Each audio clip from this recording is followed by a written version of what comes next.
Welcome to Tenor Tech, where I solve the problems you didn't even know you had. You begin by confirming support and enabling basics. First, check that your carrier and Android build support RCS, have Wi-Fi or mobile data active so the phone can verify.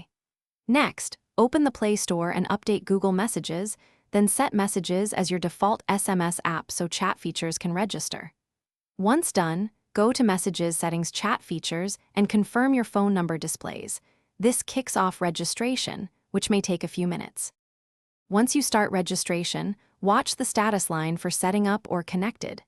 If it stalls, toggle airplane mode for 10 seconds, then reconnect to Wi-Fi or mobile data and retry. Network resets often clear registration blocks. After connected, make sure read receipts and typing indicators are set the way you want. These are in chat features. Also adjust auto-download for media to control data use. This explains how messages look and why some features may be delayed.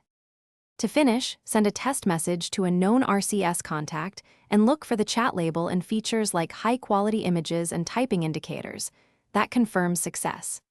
If messages fall back to SMS or chat features say unavailable, clear the Messages app cache, reboot the phone, and reopen chat features to re-register.